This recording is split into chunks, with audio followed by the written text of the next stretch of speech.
자, 14주차 3교시 수업 시작하겠습니다. 여러분들이 지금까지 1교시, 2교시를 통해서 그동안 그렇죠? 중간평가 이후에 우리가 교재를 통해서 학습한 많은 내용들을 빠르게 리뷰해 보았고요. 또 그 중에서도 또 중요한 핵심 사항들만 다시 정리해서 소개했습니다. 특히 여러분들이 13주차 수업을 보시면은 기본 개념부터 쭉 정리를 다시 리뷰를 해 주었죠. 물론 그 중에는 굉장히 어려운 개념들이 있는데 어려운 개념들은 이후의 수업에서 이후에 다른 위성 영상 자료 처리 수업에서 좀 더 디테일하게 학습한다라고 했고요. 그럼에도 불구하고 교수님이 자 3교시에는 다음 주까지는 여러분들이 그동안 학습한 내용을 평가하고 리뷰해주는 시간을 갖게 됩니다. 그렇죠? 자, 그래서 이제 이렇게 텍스트, 자, 여러분이 가지고 있는 매뉴얼을 통해서는 앞에서 소개한 그러한 자료를 MB로, 위성 데이터를 MB로 하는 과정을 하나하나 매뉴얼에서 소개하고 있고, 또 매뉴얼을 봄으로써 이해하기가 어려운 학생들은 교수님 유튜브 채널을 통해서도 확인할 수 있다고 했고요. 특히 더 강조하고자 하는 것은 수업 시간에 계속 반복해서 위성 영상을 다운받는 과정, 또 MB를 설치하는 과정, MB를 통해서 데이터를 열어보는 과정, 또 실질적으로 데이터를 취득하기 어려운 학생들은 자료실에 올려놓은 자료를 직접 한번 열어보는 과정, 이런 것들을 직접 본인이 한번 반드시 해보시고요. 그 결과물들을 본인의 기말 레포트에 넣어서 제출을 하시고, 만약에 혹시라도 빠진 부분들이 있다면은 기말 레포트 이후에 다시 한번 피드백 과정에서 추가적으로 제출을 하셔도 됩니다. 교수님은 더 내용을 학습하고 더 보완해서 제출하는 모든 레포트나 모든 결과물들은 최종 평가가 이루어질 때까지 피드백을 통해서 본인이 희망한다면 수정 보완해서 제출하는 과제물들에 대해서는 재평가를 하고 리뷰해서 최종적으로 여러분들의 성적을 낼 것이고요. 출석 또는 중간평가, 기말평가, 여러분들의 레포트에 대한 어떤 내용, 또 교수님이 수업 중에 했던 내용들을 다 포함하고 있는지, 참고 문헌이나 규정에 맞게 잘 제출했는지 등을 따라서, 특히 그거죠. 자기 이름점 PPT로 첨부 파일을 해서 제출하라고 그러는데 엉뚱한 파일명으로 제출한 학생들은 모두 마이너스입니다. 자, 어쨌든 자, 여러분들이 그러한 내용들을 수업 시간에 교수님이 설명한 내용들을 잘 따라서 수행했다면 당연히 이번 학기에 최고의 점수를 받을 것이고요. 최고의 평가를 받을 것이고요. 또 아울러서 평가를 넘어서 여러분들이 이렇게 학습한 내용들은 여러분들이 위성 영상을 다루는 전문가로서 그렇죠. 아주 유니크한 차별화된 전 세계에서 본인만이 할 수 있는 어떤 그런 영역으로 발전시키기 바랍니다. 여러분이 전문가가 된다는 건, 덕후가 된다는 건, 그렇죠. 그 분야를 깊이 있게 더 많은 시간을 투자해서 학습하는 것이 최선의 방법일 테니까요. 자, 그러면 또 구체적인 내용을 같이 볼까요? 자, 이번 시간에는 기사시험 또는 여러분들이 준비하는 많은 어떤 취업, 이런 분야에서 아주 핵심적으로 나오는 다빈도의 내용을 아주 빠르게 리뷰하겠습니다. 센서의 탑재체를 뭐라고 한다고요? 플랫폼, 지상, 항공, 우주, 이렇게 지상에서도 관측할 수 있고 항공기에서도 관측할 수 있고 위성에서도 관측할 수 있습니다. 관측하는 궤도는 저궤도, 즉 낮은 고도에서 쭉 지구를 관측하는 것, 대략 36,000km 먼 거리에서 지구의 자전속도와 동일하게 같은 지역을 하루 24시간 계속 관측하면서 탐지하는 위성, 이렇게 구분된다고 했죠. 그래서 정지궤도와 극궤도로 나눠진다고 했습니다. 시험 문제에 나왔던 사례이고요. 자, 이러한 궤도에 따라서 우리가 지구를 돌면서 촬영하고, 이게 지금 촬영한 패스와 로우가 되겠고요. 이와 같은 관측폭을 가지고서 탐지하게 됩니다. 고해상도는 11km 폭을 갖고, 또 이렇게 전 지구를 탐지하는 위성은 훨씬 넓은 관측폭을 갖죠. 랜셋 5호, 랜셋 8호와 같은 경우는 180km 정도의 관측폭을 갖는다고 했습니다. 해상도는 아주 다빈도로 출제되는 시험 문제라고 했습니다. 공간 해상력, 분간 해상력, 복사 또는 방사 해상력, 그 다음에 촬영 주기 해상력이라는데 시간 해상력 또는 주기 해상력이라고 합니다. 이 내용을 각각 여러분들이 그렇죠. 교수님이 시험 문제로 출제했다 그러면 이 밑에다가 직접 써보시기 바랍니다. 다른 보조 자료를 보지 않고 이 내용이 무슨 내용인지 작성해 보시면 기사 시험 문제 또는 뭐 여러 시험 문제에 대비할 수 있겠죠. 자, 공간 해상도는 고, 중, 저 해상도로 이렇게 구분이 되고요. 축적에 따라서 만든다고 했고요. 픽셀 사이즈 또는 스페셜 레졸루션이라고 했습니다. 분광 해상력은 뭐라고요? 무리가 물질을 탐지하는 능력이죠. 자, 판크로매틱은 RGB를 하나의 밴드로 쓰지만 RGB 이렇게 빛을 분광하는 것은 여러 개의 밴드로 나누어서 쓴다고 했고요.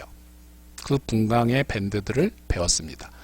특히 해상도라고 하는 것에 레디오메트릭 레졸루션, 방사 해상력은 한 밴드가 8비트로 되어 있느냐 또는 2비트로 되어 있느냐 10비트로 되어 있느냐에 따라서 8비트는 2를 8번 회수한, 즉 0부터 255까지를 가장 밝은 거는 255, 가장 어두운 거는 0 이렇게 숫자로 디지털 넘버로 나타낸다고 했고요. 위성이 발전하면서 좀 더 비트 수가 많아서 2의 16비트까지 데이터를 취득하기 때문에 이런 거는 0부터 65,535까지의 단계로 색상을 구분하는 디지털 넘버를 갖게 됩니다. 촬영 주기는 무슨 해상력이라고 그랬죠? 시간 해상력 또는 주기 해상력이라고 했고요. 점점 위성이 많아지고 이렇게 옆으로 틀어서 촬영함으로써 관측 주기가 짧아지고 있어서 더 많은 데이터들을 획득할 수가 있고요. 이러한 데이터들을 우리가 획득함으로써 특히 기상 해양 위성 센서들이 있다고 했고요. 또 다양한 목적의 랜셋 위성들이 있고 특히 OLI 센서가 랜셋 몇 호에 8호에 달려 있다고 했고 스와스, 그쵸? 폭이, 그 다음에 대략 8비트의 또는 방문 주기, 열적에서는 ETM 센서나 TM 센서는 120m이지만 랜셋 8호일 경우에 TIRS 센서는 100m라고 여러 번 강조했죠. 자, 이 영어로 되어 있는 내용을 교수님이 교재에 한글말로 설명했었는데 반드시 다 이해했죠? 자, 어떤 해석인가요? 랜셋 TM 데이터라고 하는 센서로 RGB의 3위를 밴드하면 이와 같이 트루 컬러 컴포짓 이미지를 얻을 수 있고, 이를 좀 더 확대하면 이런 픽셀들로 보이는데 이 픽셀들이 바로 하나의 공간 해상력이 되고, 이거는 30m, 30m. 그렇죠? 자, 이거는 432 밴드를 근적외선을 조합했고, 또 543 이렇게 중적외선을 조합하면 서로 다른 색상이 나타나죠. 543 밴드는 우리 눈으로 볼 수 없는 밴드들을 합성함으로써 어떤가요? 식생이라든지 어떤 산업시설이라든지 하는 것들을 위성으로 탐지할 수 있다고 그랬고요. 스팟은 프랑스 위성인데 위성의 종류를 다 외울 필요는 없기 때문에 빠르게 넘어가겠습니다. 상업용 위성에는 퀵버드, GOI, 월드뷰 등등의 많은 외국의 위성이 있습니다. 이런 위성들은 다 판매하는 위성이고요. 여러분들이 기말과제에 나는 월드뷰 또는 GOI를 한번 더 학습해보겠다 하는 학생은 보완해서 제출해도 되겠고요. 아이코노스라고 하는 미국의 상업용 위성, 교수님이 이 데이터를 처음 샀을 때 이 정도 사이즈의 영역이 2천만 원 정도 됐었는데요. 국가 프로젝트를 수행하기 위해서 우리나라 지역의 데이터를 이렇게 구매해서 직접 분석한 사례들도 있고요. 초분광 하이퍼스펙트럴 설명했죠. 100개 이상의 연속된 밴드들이, 자, 1번, 2번, 3번, 4번 이렇게 밴드들이 굉장히 많은 것들을 이렇게 각각의 밴드별로 파장대역에 따라서 합성해서 분석할 수가 있다라는 내용을 설명했고요. 자, 능동형 센서에는 마이크로웨이브를 사용하는 SA 센서가 있다고 했고요. 능동형 센서를 통해서 이와 같이 항만이라든지 이런 지역의 고도 또는 지역면을 이렇게 탐색하는 그런 자료들을 우리가 분석할 수도 있고, 지상의 라이다로 능동형 센서에 해당한다라고 했습니다. 차량을 통해서 여러 가지 카메라를 활용하는 방법들도 있고요. 자, 위성 영상 활용의 여러 가지 내용들은 이미 분광 또는 공간 또는 시간 해상력을 통해서 이렇게 설계를 해서 목적을 갖게 되죠. 첫 번째는 지형도 지도를 제작하는 겁니다. 특히 이와 같은 지형도를 제작해서 북한 지역의 지도들을 만들고 있고 전 한반도 지역의 데이터를 다 이렇게 합성해서 빨간색은 지금 도시 지역을 나타내는데 도시 지역의 면적이 얼마만큼 있는지 분석도 하고요. 농업 분야에 대해서도 소개를 했죠. 토질이나 토양, 수분 이런 것들을 분석할 수 있다. 임업에서는 수종, 이게 침엽수냐 화렵수냐 또는 귤나무라면 귤나무가 몇 그루나 있느냐 이런 것들을 분석하기도 하고요. 교수님이 산사태, 산불 등도 소개했습니다. 산사태나 산불이 난 지역을 탐지하는 것도 위성으로 할 수 있고 특히 외국과 같은 경우는 우리나라랑 달라서 이렇게 암석이 표출되어 있는 지역들이 많죠. 그랜드 캐년이나 이런데 그럴 때는 암석이 어떤 암석의 종류인지 이와 같이 인공위성 데이터로 지질도를 만드는 데 사용하기도 합니다. 우리나라의 지질자원연구원이 대전에 있는데 여기 위성영상 팀이 매우 큰 교직으로 운영되고 있고요. 거기에 여러 명이 연구를 하고 있고 또 국가 지도를 만드는 데 참여하고 있습니다. 수자원 분야도 있죠. 자, 수자원 분야의 홍수 피해 또는 해양 대기 모니터링, 적조를 탐지하거나 이와 같이 쓰나미와 같은 것들을 분석하거나 어떤 바다 해역의 분광 자료를 분석하는 데 활용됩니다. 이 이미지는 여러분의 교재에 있는 이미지입니다. 자, 여러분들이 지금 가지고 있는 위성영상 활용 교재를 잘 본 사람이라면 이 이미지가 몇 챕터 몇 페이지에 나오는지 기억나시나요? 자, 밑에다가 써보시죠. 만약에 여러분이 레포트를 보완한다면 이 이미지에다가 RGB 천연색 이미지와 CIR 칼라 적외선 이미지의 차이를 한번 작성해 보시기 바랍니다. 어떤 차이점이 있는 거죠?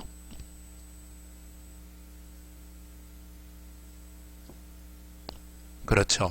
초록 칼라 컴포짓 이미지 또는 근적외선 영상을 합성한 이미지를 비교해 보게 되면 여기에 있는 색 둘 다 똑같이 녹색으로 보이고 나무들도 녹색으로 보이고 잔디도 녹색으로 보이지만 여기에서 보면 이 운동장에 있는 그라운드는 그렇죠. 실제로는 잔디가 아니죠. 천연 잔디가 아니고 그냥 녹색의 어떤 다른 인공 잔디라고 할 수가 있겠습니다. 여기에 보시면 붉은색으로 나타나 있는 지역 나무 여기 잔디 이런 지역은 다 우리가 식생이라고 하는 걸 알 수 있겠고요. 자, 이걸 통해서 뭘 알 수 있냐면 식물의 경우라면 논이라고 하면은 식물이 지금 재배되고 있는지 아닌지 비교해 볼 수 있는데 칼라 사진, 즉 뭐 드론이나 우리가 항공 사진은 아직까지 적외선 영상 센서를 탑재하지 않은 경우에 이런 것들을 분석해낼 수가 없습니다. 따라서 보시는 것처럼 이것이 녹색으로 되어 있거나 또는 다른 형태의 이렇게 구분하기 어려운 지역들도 우리가 다양한 파장대를 이용하면 손쉽게 영상을 처리할 수 있고 그 영상으로부터 이 붉은색 있는 픽셀들만 뽑아냄으로써 뭐를 알 수 있을까요? 기후변화에 따라서 탄소를 얼마만큼 흡수하는지 탄소 배출량이 얼마만큼 되는지를 추출하고 이를 통해 분석하는 것도 가능합니다. 미국 나사에서 인공위성을 보내서 화성을 탐지해서 사진을 쭉 찍은 그 데이터를 가지고 이렇게 지질도를 만들었어요. 여러분들이 랜셋 8호 데이터를 다운받은 USGS라고 하는 홈페이지에 그렇죠. 이런 화성 지질도를 만드는 건 우리가 직접 화성에 착륙해가지고 이렇게 화성을 조사한 게 아니죠. 어떻게 조사했다고요? 그렇습니다. 인공위성 영상 자료를 가지고서 이와 같이 분광, 즉 프리즘과 같은 어떤 도구를 이용을 해서 태양으로부터 오는 전자기 에너지가 지표면에 도달하고 그 도달한 신호를 다시 센서로 이렇게 받아서 분석을 하는 거죠. 자, 분광은 보시는 것처럼 어떤 영상으로부터 올라오는 신호값들을 내가 여러 개의 밴드로 이러한 도구, 기계 장치를 이용해서 나누는 겁니다. 과거의 흑백 사진은 이런 기능이 없었기 때문에 단일 밴드의 흑백 영상밖에 얻을 수 없었지만 디지털 카메라가 만들어지기 전에 코닥 필름, 후지 필름 같은 경우는 RGB로 분광해서 칼라 사진을 만들게 된 것이고요. 지금은 초분광 밴드가 수백 개까지 만들어지는 디텍터에 의해서 영상을 만들죠. 따라서 이런 분광 해상력에 따라서 다양한 물질들을 분석할 수 있다고 했고요. 초분광 영상으로 다양한 활용 분야가 있다고 했으며 이 지역마다 소일, 즉 토양이나 베지테이션, 식생, 이게 침엽수냐 화렵수냐, 물인데 깨끗하냐 더러우냐 하는 것들을 이렇게 하이퍼스펙트럴로 분석할 수가 있고요. 그 분석하는 밴드에 따라서 굉장히 넓은 영역의 데이터들을 처리할 수 있습니다. 분광 반사율, 리플렉턴스, 휘도, 조도, 이 내용은 조금 어려운 내용이라 여러분들이 향후에 다시 학습하기로 하고요. 솔라 레디에이션에 의해서 여러분들이 배운 내용이 있었죠. 뭘 배웠죠? 그렇습니다. 대기의 창이라고 하는 걸 배웠고요. 자, 분광 반사율, 분광 반사 특성, 이 이미지 여러 번 봤죠? 또 중간평가에 여러분들이 각자 조사해서 제출한 학생들이 많이 있었습니다. 토양의 광물이 실트, 아주 미세한 토양이냐, 모래와 같은 토양이냐, 자갈이냐에 따라서 반사하는 정도가 다른데 그 반사하는 정도에 따라서 우리가 토양을 구분하기도 한다. 또 식생을 구분하기도 한다 하는 내용이 분광 반사율이라고 하는 것이고 아래쪽이 스펙트럼이고요. 이러한 분광 반사율은 이와 같은 장비들을 이용해서 촬영을 합니다. 왼쪽이 논 지역을 이와 같은 분광 스펙트로메터로 촬영을 해서 젖은 토양이냐 마른 토양이냐 식생이 있는 지역이냐 아니냐라는 걸 이렇게 분석하게 되죠. 이러한 분석하는 라이브러리를 우리가 현장에서 조사하고 이렇게 만들어 놓은 DB를 가지고서 아까 화성의 지질도를 만든다든지, 그렇죠, 어떤 분광 스펙트럼을 우리가 기억하고 있다라고 하면 그와 똑같은 패턴을 가진 거는 아마 젖은 토양일 것이다, 모래일 것이다, 아주 미세한 갯벌의 토양일 것이다 하는 것들을 이와 같은 데이터베이스를 통해서 지질도를 만들게 되는 겁니다. 화성의 데이터는 이와 같은 자료를 가지고 만들었다고 생각하시면 되고요. 항공기에 이런 초분광 센서들을 또 탑재를 해서 RGB로 만들어진 영상을 적외 합성 영상으로 이렇게 합성한 이미지들을 우리가 만들 수도 있습니다. 또 이러한 것들이 다양한 인공위성에 이렇게 탑재되어 있는데 여기 EO1이라고 하는 나사 하이퍼리온이라고 하는 센서에 들어있고 탑재체는 EO1인데요. USGS 홈페이지에 여러분들이 들어가시면 랜셋 8호만 다운받는 것이 아니고 EO1 하이퍼리온이라고 하는 이런 센서에서 얻어진 자료도 당연히 Earth Explorer에서 다운받을 수 있고요. 검색하시게 되면 우리나라 지역을 이렇게 촬영한 데이터가 있어서 이와 같은 하이퍼리온, 즉 초분광 영상을 다운받아서 여러분들이 분석해 볼 수도 있겠습니다. 또 항공이나 초분광 영상의 이런 특징들을 비교해 볼 수 있겠고요. 장점, 단점들이 있겠죠. 대용량이고 대신에 어렵고, 초분광 영상의 국내 활용 사례를 살펴보면 농업 분야부터 재 분야까지 이와 같은 다양한 분야에 활용되고 있고요. 특히 토지 피복 분류, 그렇죠?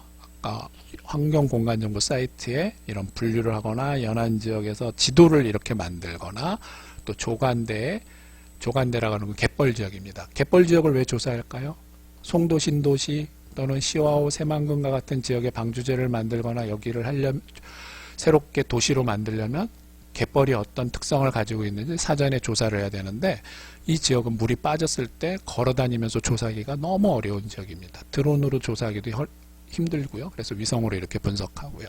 또 정밀하게 수종을 분석하거나 병충해 피해목을 탐지하거나 산림의 스트레스를 분석함으로써 산불의 또는 재배 밀도, 또 이것들이 봄, 여름, 가을, 겨울 어떻게 식생의 농경지의 변화가 있는지 보시면은 경작지 내에 밀, 여러분이 빵을 먹을 때 밀가루로 만드는데 이런 밀가루의 재배 지역이 어느 지역이 어떻게 지금 나타나는지를 살펴보고 여기에다가 드론으로 농약 또는 여러 가지 방제 그런 것들을 수행하게 됩니다. 앞으로는 모든 농업은 이와 같은 기계화된 영상 자료를 활용해서 분석하고 처리하게 되겠고요.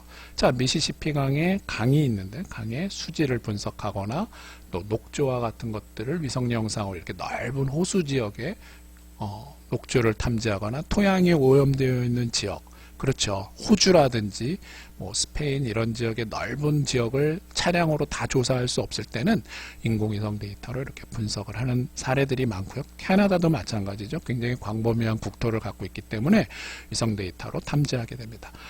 여러분들이 이와 같은 인공위성 데이터 또는 위성 영상 자료 분석을 통해서 또 다른 활용 사례들을 우리가 살펴볼 수가 있겠습니다. 소나무 고사목, 고사목이라는 말은 이제 기후변화라든지 어떤 병충해 또는 물, 수분 조건이 안 좋았을 때 이렇게 나무가 있는데 나무가 이렇게 죽는 거죠. 그러면 우리가 산림 관리를 하거나 또는 뭐 지자체에서 공원 관리를 할 때 이런 나무들은 주변에 다른 피해를 입히지 않도록 제거를 하고 벌목한다고 합니다. 그래서 또 방제 작업을 해야 되는데 이러한 피해 지역이 그 솔잎재선충이라고 하는 외래 어떤 병충해로 인해서 전 국토에 소나무가 많이 이렇게 소실되고 있고요. 또 피해 면적이 증가하고 있는데 이걸 일일이 산을 다 돌아다니면서 조사할 수가 없습니다. 그래서 아주 오래전부터 화렵수림, 침엽수림 이런 등등의 죽은 나무 또는 이런 등등의 분광 반사를 이렇게 측정을 합니다. 그렇죠? X축이 파장되죠? 측정을 하고 그 측정한 걸 통해서 반사도를 비교를 해서 이 나무를 탐지하는 거죠. 오른쪽까지 1차, 2차, 3차 이렇게 각각의 시기별로 뭐 여름에, 가을에 또 가을 중에서도 가장 식생이 아주 활발한 시점에 밴드들을 파장대별로 이렇게 합성해서 어떤 특징적인 나무들이 지금 고사목이죠. 즉 병충해에 의해서 죽은 나무인데 얘가 이제 확산하는 겁니다. 이렇게 병충해가 주변 나무들을 다 피해를 입힐 수 있기 때문에 이렇게 위치를 확인해서 그 지역만 가서 병충해의 확산을 막을 수 있도록 뭐 방제를 하고 없애버리기도 하고 솔잎재선충이라고 하는. 자, 이러한 것들을 하기 위해서 다양한 알고리즘을 우리가 쓰게 되는데요. 여러분들이 기존에 이제 밴드매스라고 하는 시계라든지 뭐 우리가 영상 자료의 밴드의 특성을 다 학습을 했죠. 자, 여기 NIR 밴드, 레드 밴드. 그래서 랜셋 8호에 같은 경우는 NIR 밴드가 몇 번 밴드죠? 자, 432가 RGB 랜셋 8호일 경우에 그럼 5번 밴드겠죠? 자, 5번 밴드 더하기 4번 밴드를 다시 5번 밴드 빼기 4번 밴드로 이와 같은 식을 넣어주게 되면 NDV의 Normalized Difference Vegetation Index라고 하는 식생 지수를 우리가 만들어낼 수가 있습니다. 이와 같은 식생 지수를 만들어낸 걸 바탕으로 단순히 이렇게 색상 조합을 통해서만 찾아내는 것이 아니라 아주 미세하게 여기에 고사목들이 있는 지점들을 또 찾아낼 수가 있는데 이런 것들을 식생 지수를 통해서 분석하고요. 앞에서 농작물의 수확량을 산출할 때도 이와 같은 식생 지수를 활용하게 됩니다. 밑에 있는 것도 다 식생 지수 또는 뭐 수분 지수 이런 알고리즘들인데 이런 알고리즘에 해당하는 밴드를 통해서 이와 같이 만들고요. 여기에 변수 값으로 뭐 상수 값으로 이와 같은 데이터들을 활용하게 된다는 것이죠. 클로로필의 어떤 스트레스 또는 비율 이런 것들을 쓰게 되는데 이건 매우 이제 하이 레벨입니다. 이 정도의 데이터를 만들 줄 알고 분석할 줄 안다면 이미 석박사 과정의 레벨에 속한다고 할 수 있겠고요. 여러분들이 교수님이 준 자료실에 있는 데이터를 이용해서 그렇죠. 식생지수를 만들어 볼 수도 있겠습니다.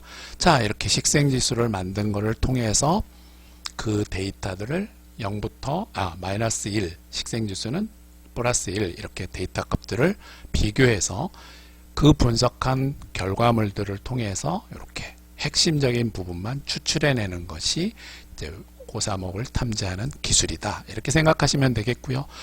이 레벨은 지금 여러분들이 배운 아주 기초적인 단계부터 최상위 단계까지를 소개하였습니다. 자, 지금부터는 여러분들이 식생지수 만드는 과정을 MB를 통해서 어떻게 진행하는지 소개할 거고요.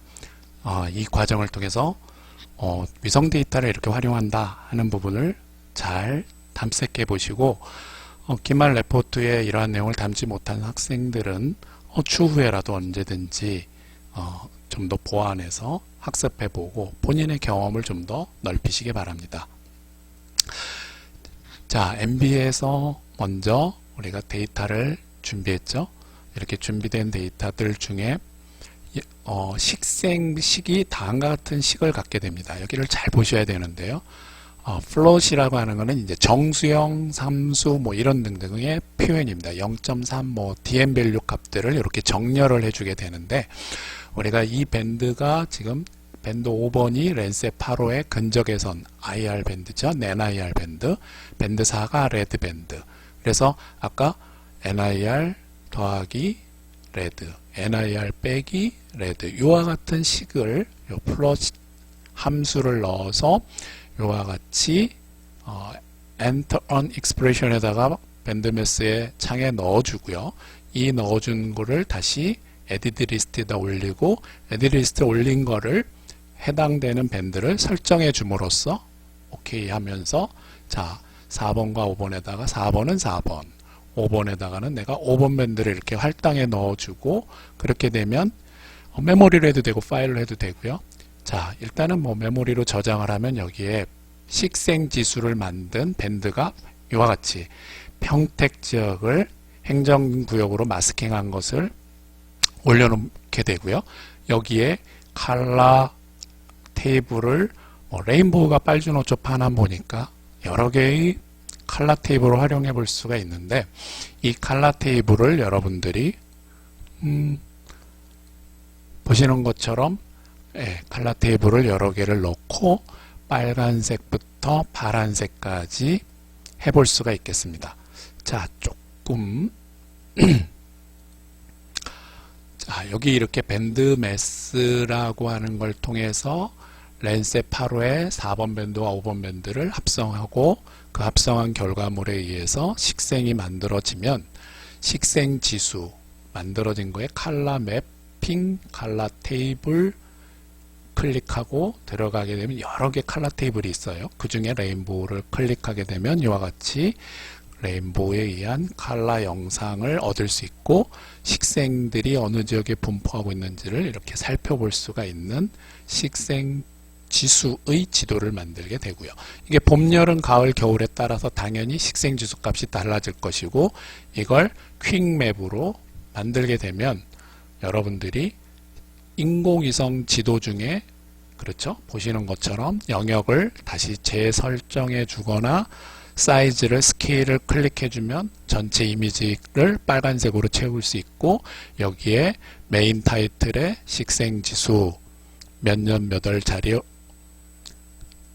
2020년 1월 자료이기 때문에 아직 식생이 없는 그런 데이터를 우리가 사용했는데요. 여러분들 뭐 10월 자료나 9월 자료를 사용하게 되면 더 깔끔한 데이터를 컬러 테이블을 통해서 색상으로 만들어주고 좌표도 나오고 타이틀도 이렇게 있는 맵을 만들 수 있고요. 그렇죠? 지금 스케일도 나오고 방해 표시도 나오고 거기에 어노테이션 주석 달기죠. 주석을 또 이렇게 달아서 식생에 관련된 정보도 넣을 수 있고요. 맵키라고 하는 걸 이용을 하게 되면 컬러를 클릭해주고 이미지에다 올리게 되면 내가 식생지수에 나와 있는 이 스케일들을 여기에 이렇게 구분해서 표현을 할 수도 있습니다.